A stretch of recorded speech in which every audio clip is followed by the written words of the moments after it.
Hello दोस्तों, Satbir online classes में स्वागत है। आज इकोनॉमिक्स का आप लोग का तीसरा पार्ट लेकर आए हैं, जो फर्स्ट चैप्टर में आज हम लोग पढ़ेंगे मानव विकास सूचांक, जिसको अंग्रेजी में हम लोग बोलते हैं ह्यूमन डेवलपमेंट इंडेक्स, जिसको छोटे से भाग में बोलते हैं HDI। HDI, H का मतलब होता है ह्यूमन और D का मतलब डेवलपमेंट और I का मतलब इंडेक्स होता है। ठीक है। मानव सूचांक को 3 भागों में बांटा गया है। पहला जीवन आशा होता है, दूसरा जीवन स्तर और तीसरा शिक्षा की प्राप्ति होता है।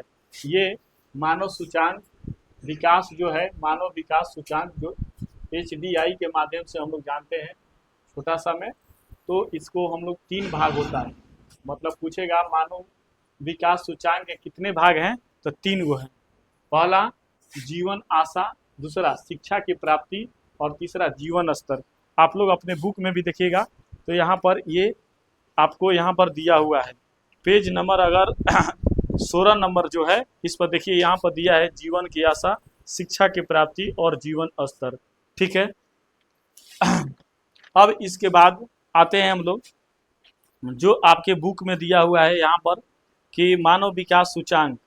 देखिए, मानव विकास सूचांक जिसको HDI मतलब कि छोटा, इसी को हम लोग बोलते हैं मानव विकास सूचांक, अंग्रेजी में ह्यूमन डेवलपमेंट इंडेक्स। जैसे देखिए, मानव विकास सूचांक HDI का संयुक्त राष्ट्र का विकास UNDP के कार्यक्रम के द्वारा तैयार किया जाता है। मानव विकास रिपोर्ट में HDR का महबूब उल हक के निर्देश में तैयार किया गया था। ठीक है। जो देखिएगा आप लोग के बुक में ये नीचे यहाँ पर दिया हुआ है कि राष्ट्र के विकास के कार्यक्रम UNDP द्वारा महबूब उल हक के निर्देश के तैयार किया गया मानव विकास रिपोर्ट है, जो ह्यूमन डेवलपमेंट रिपोर्ट के प्रस्तावित किया जाता है। जो UNDP के द्वारा प्रकाशित मानव विकास का रिपोर्ट HDR। इसके बाद मानव विकास का सूचांक की दर 0 से 1 के बीच होता है। कोई पूछेगा कि मानव विकास सूचांक का दर कितना होता है, तो 0 से 1 के बीच होता है। कितना होता है? 0 से 1 के बीच होता है।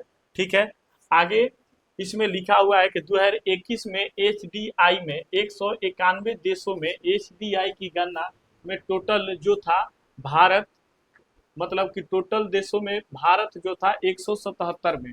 आज के डेट में HDI में भारत का स्थान 132वां, जोना में हम लोग का बुक में जो दिया हुआ है कि देखिएगा कि चूंकि 2006 में 177 देशों के HDI की गणना की गई थी, जिसमें से भारत का 0.611 था, मतलब कि 0.61 आज के डेट में वर्तमान में ये है, और उस समय हम लोग का 2006 में इतना था।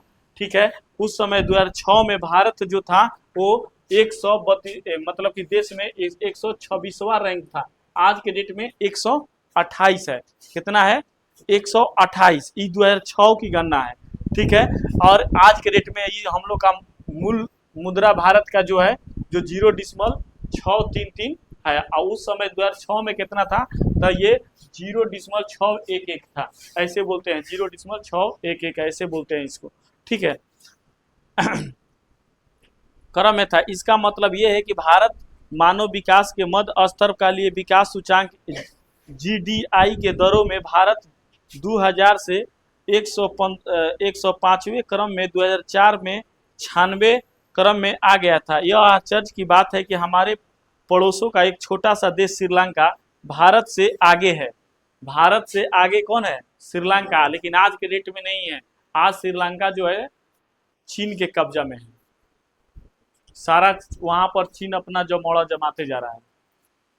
भारत जैसा बड़ा देश विश्व में इतना नीचे क्रम में है, किंतु भारत का विकास की क्रिया तेजी से आने के कारण अब स्थिति में सुधार होने लगी है। अब इसके बाद है हम लोग का कि HDI में भारत से ऊपर नार्वे है। कौन है? नार्वे। और सबसे नीचे कहेगा तो नाइजर है। कौन है? नाइजर। पूछेगा कि भारत से ऊपर कौन है, तो नार्वे है। ये एग्जेक्टिव में पूछेगा कि मानव सूचांक में भारत से ऊपर कौन सा देश है, तो नार्वे है। और भारत से नीचे कौन है? नाइजर है। ठीक है, याद रहेगा। अब हम लोग का है यहाँ पर राष्ट्रीय मानव विकास रिपोर्ट, नेशनल ह्यूमन डेवलपमेंट रिपोर्ट, इसके बारे में हम लोग जानेंगे कि देखिए राष्ट्रीय मानव विकास का रिपोर्ट योजना आयोग के द्वारा जारी किया जाता है। पूछेगा कि राष्ट्रीय मानव विकास रिपोर्ट किसके द्वारा जारी किया जाता है, तो योजना आयोग के द्वारा। किसे क्यों, योजना आयोग, इसी का आज के डेट में नाम बदल कर क्या रखा गया है, नीति आयोग ना। राष्ट्रीय विकास रिपोर्ट में पहली बार 23 अप्रैल 2002 को दिल्ली में जारी किया गया था। ये पूछेगा कि राष्ट्रीय मानव विकास पहली बार कब जारी किया गया, तो 23 अप्रैल 2002 को दिल्ली में जारी किया गया था। कौन से जगह जारी किया गया था, तो दिल्ली में। कब जारी किया गया, तो 23 अप्रैल 2002 को, ठीक है। इसके बाद है कि राष्ट्रीय मानव विकास का रिपोर्ट सबसे ऊपर केरल और सबसे नीचे बिहार है। राष्ट्रीय मानव विकास के रिपोर्ट के अनुसार सबसे ऊपर में मतलब कि अच्छा में कौन सा है भाई, तो केरल राज्य है, और सबसे नीचे में कौन है, बिहार हम लोग का। और एक बात बताते हैं, अगर सबसे अधिक साक्षरता का बात करेगा तो केरल राज्य है। कौन है, केरल राज्य है। सबसे अधिक साक्षरता मतलब पढ़ने लिखने वाला व्यक्ति है जो आज, उस समय 2011 के जनगणना के अनुसार केरल राज्य में टोटल 96% लोग साक्षर थे, मतलब पढ़े लिखे थे। मात्र 4% नहीं थे उस समय, जिसमें हम लोग का बिहार का मात्र 60% थे। कितना, 60%। अभी हम लोग का बिहार का भी साक्षरता बढ़ेगा क्योंकि जनगणना अब होगा। तो अच्छा, जनगणना कितने वर्षों पर होती है, 10 वर्षों पर। लेकिन क्या अभी हम लोग का जनगणना क्यों रुका है, इसका रीजन था कि जब जनगणना होने वाला था उस समय हम लोग का कोरोना आ गया था, ठीक है। तो कोरोना के चलते कुछ रुका, और फिर इधर तो अभी जनगणना चल रहा है। अभी सब जातीय जनगणना होगा, सरकार ने भी अपना अलाउ करिए दिया है। तो सब अब बायोडाटा सब से निकल कर आएगा। तो ये सब जितना अपडेटेड है जो 2006-11 हम लोग पढ़ रहे हैं, इसमें सब बढ़ोतरी होगी। तो अब वही मतलब कि इस साल तो नहीं, लेकिन लगता है कि अगला साल तक पूरा जारी दम किताब होगा। जैसे अभी 7 और 8 का बिहार बोर्ड ने पूरा जारी कर दिया नया स्तर से, उसी प्रकार से हम लोग का 9, 10 का भी नया स्तर से सारा, मैंने यही सब रहेगा। उस समय भी थोड़ा थोड़ा इधर उधर करेगा लोग, लेकिन नया अपडेटिंग हो जाएगा, ठीक ना। तो इस प्रकार से हम लोग का ये राष्ट्रीय मानव विकास रिपोर्ट में अगर सबसे ऊपर पूछेगा तो केरल, और सबसे नीचे बिहार। तो बिहार वाला याद रख ले रही लोग, ऊपर वाला न याद करिए लोग, केरल वाला वो ना पूछी, लेकिन नीचे वाला पूछी ना, ठीक है। अब आगे हम लोग पढ़ेंगे, इसके आगे आधारी संरचना। आधारी संरचना,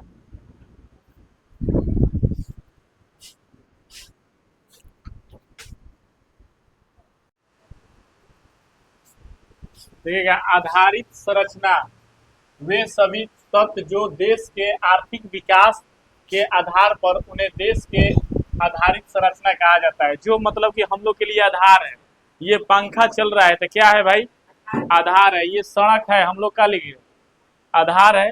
ये इसी को हम लोग कहते हैं, हाँ, ये भी आधारित संरचना है, समझे बात। इसके बाद देखिए यहाँ पर बिजली, स्कूल, कॉलेज, अस्पताल, परिवहन, संचार, बैंकिंग इत्यादि ये सब का है, आधारित संरचना। तो देगा कि निम्नलिखित में से कौन आधारित संरचना है, चाहे बोल देगा कि 5 गो आधारित संरचना का नाम लिखे थे। क्या आप लोग लिख लीजिएगा, लिखा जाएगा आधारित संरचना, ठीक है। इसके बाद है मानव का मूलभूत आवश्यकता क्या है, माने आवश्यक क्या है, माने सबसे जरूरी चीज। तो रोटी, कपड़ा, मकान ना, माने भाई रोटी चाहिए। लेकिन आज के डेट में हम कहते हैं कि भाई रोटी कपड़ा चाहिए, लेकिन मकान भले रहे या चाहे ना रहे, शिक्षा रहे के चाहे। शिक्षा रही तो महल खाड़ हो जाई ना हो, आ? महल का शीश महल खाड़ हो जाए। तो याद रखिएगा, ये प्रश्न अगर पूछेगा कि मनुष्य का मूलभूत आवश्यक क्या है, तो रोटी, कपड़ा, मकान, इसी को भोजन, वस्त्र, आवास भी कहते हैं। लेकिन सर जी के याद रखिए कि शिक्षा सबसे जरूरी चीज, रोटी, कपड़ा और शिक्षा, ये जरूरी चीज है, ठीक है ना। ठीक है, आवास भी चाहिए, महल ना रही झोपड़ियों डाल के रह ले हम ना, लेकिन कहे के मतलब बस शिक्षा रही तो महल बन जाई, ये गारंटी बा। अब आइएगा गरीबी।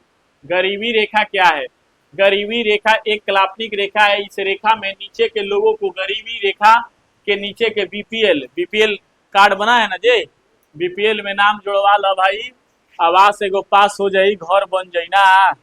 राशन कार्ड जना के पहले 3 गो कार्ड बनत रहे, एगो एपीएल, एगो बीपीएल, एगो अंत्योदय बनत रहे। अंत्योदय बंद हो गई, ठीक बा। अब बीपीएल चलता।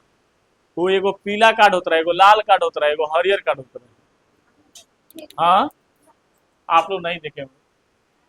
तो ये बीपीएल माना जाता है। और गरीबी रेखा से ऊपर के लोगों के, मतलब कि गरीबी से तनी जौन अमीर बाड़े ओकरा के एपीएल कार्ड रहत रहे। तो पहले किरासन भी तेल मिलत रहे, अब किरासन थोड़े मिलता, अब तो खाली मिलता गेहूं और चाउर ना। लेकिन ये बात के पहले घुनल घुनल मिलत रहे, अब तनी साफ साफ मिलता। इसके बाद आते हैं, इसके नीचे योजना आयोग के अनुसार ग्रामीण क्षेत्रों में 2400 कैलोरी तथा शहरी क्षेत्रों में 2100 कैलोरी प्रति व्यक्ति प्रतिदिन आधारित है। मतलब कि इससे अगर जे कम होकर अगर प्रोटीन के मात्रा मिलता तो समझ कि का ह गरीब ह, का ह गरीब ह, ठीक बा। कैसे कि तनी गांव घर के आदमी तनी अधिका खालन, शहर के आदमी तनी कम काम करलन तो कम खालन ना।